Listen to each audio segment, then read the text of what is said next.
पक्ष की दशमी, एकादशी और द्वादशी, इन 3 तिथियों पर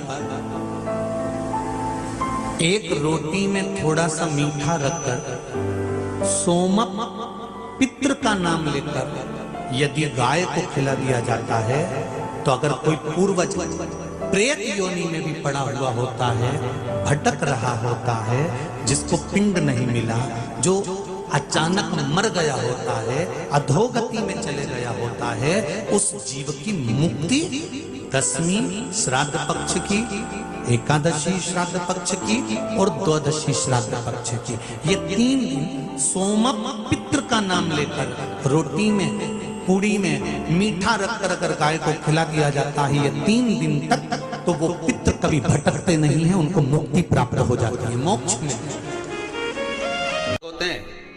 जब एक रोटी गाय के मुख में दी जाती है, गाय के मुख में जब हम रोटी देते हैं, एक रोटी जब देते हैं, या तो गाय के मुख में 16 श्राद्ध में जब रोटी देते हैं तो रोटी को बीच में से तोड़कर, रोटी का जो भाग होता है उसको, मतलब ऊपर से फुलका का परत नहीं निकालना है, रोटी जो सीधी सीधी है ना, जैसे ये रोटी है तो इसको बीच में से तोड़ लिया, 2 भाग विभाजित कर लिया, नीचे वाले भाग में भी थोड़ा सा गुड़ शक्कर रख लिया, ऊपर वाले भाग में भी गुड़ शक्कर रख लिया, एक के ऊपर एक रोटी को रख लिया, वो गाय को दी। तो अपन श्राद्ध पक्ष में 2 पूड़ी का प्रमाण है कि गाय को 2 रोटी दी जाती है, कुत्ता को 2 रोटी दी जाती है, 2 पूड़ी रख के देते भी नहीं देते, आप लोग तो देते होगे, 2 पूड़ी के ऊपर पूड़ी रखकर, थोड़ा सा मीठा रखकर, नमकीन रखकर, कुत्ते को भी देते, 2 पूड़ी तोड़कर कागा को भी देते। 2 पूड़ी का प्रमाण कहां से आया? 2 भाग रोटी के टुकड़े का प्रमाण कहां से आया? श्राद्ध पक्ष में ही ऐसा क्यों किया जाता है? बाकी के समय पर तो कोई ऐसा 2 पूड़ी का प्रमाण ही नहीं, पर श्राद्ध पक्ष में ये क्यों कहा जाता है कि पूड़ी के ऊपर पूड़ी रख दे, उसमें मीठा रख दे, खीर शक्कर रख दे, गाय को दिया, कुत्ते को दिया, कागा को दिया, ऐसे क्यों कहा जाता है? उसका कारण क्या होता है? उसका केवल एक कारण है, जो नारी ने भोजन का निर्माण करा है, जो घर की बहू भोजन बनाई है, जो घर की बेटी ने भोजन बनाया है, घर की माता ने भोजन बनाया है। महाराज, पिता पुरुष एक कुल को तारता है, बेटी 2 कुल को तारती है। जब श्राद्ध पक्ष में 2 भाग रोटी के कर कर गाय को देती है, तो 1 भाग तो उसके ससुराल वालों को मिलता है। जब गया जी का पिंड होता है तो नाना नानी सबका स्मरण कराया जाता है, 2 भाग।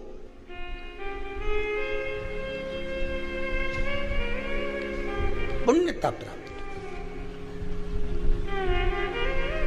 अब लोगों को मालूम तो है नहीं कि 2 पूड़ी क्यों रखते हैं, उसका कारण वर्णित है शास्त्रों, दोनों पक्ष तारने के लिए, दोनों पक्ष का स्मरण कराने के लिए। महाराज, बिंदु प्रेत योनि में पड़ा, चंचुला देवी उनके मोक्ष का प्रयोजन कर रही है, प्रयास कर रही।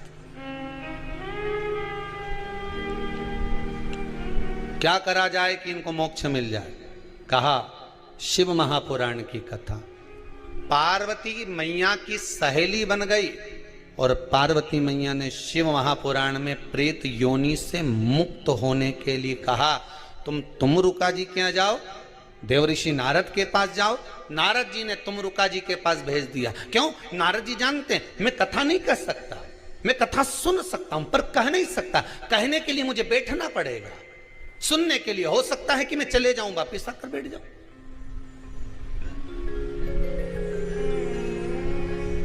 तुमरुका जी से कहा कथा कह दोगे? हाँ, कहने में क्या दिक्कत है, मेरे पति को प्रेत योनि से मुक्त करना है। तुमरुका जी बोलते हैं केवल तुम्हारा पति प्रेत योनि से मुक्त नहीं होगा।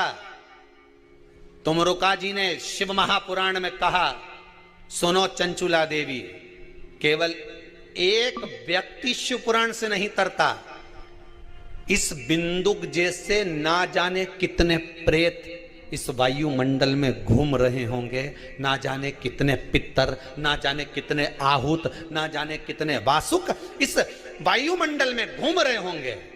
तुम्हारा पति तुमको दिखा नहीं, तुम्हारा बिंदुक तुम्हें कभी नजर आया नहीं, फिर कारण क्या था? बस मन में शांति नहीं है, घर में सारा सुख है पर हृदय में शांति नहीं, समझ लो पितृदोष है। क्या करा जाए? फिर क्या करोगे महाराज? हृदय शांति, हृदय शांति। केवल एक अकेला बिंदुक शिव महापुराण की कथा सुनकर नहीं तरेगा।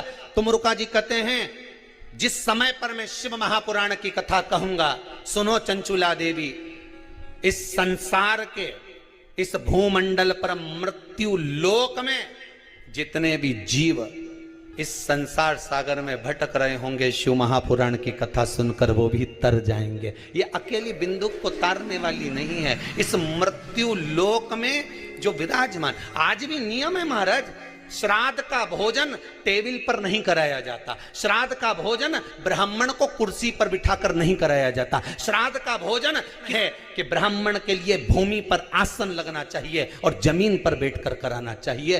तब क्यों?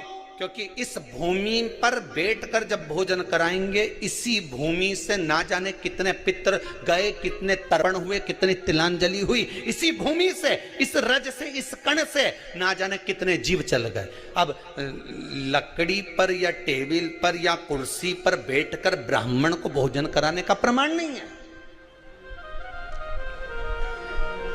अब आपका फैशन ज्यादा हो गया तो बात दूसरी है। पंडित जी ऊपर बैठ के खा लोगे क्या?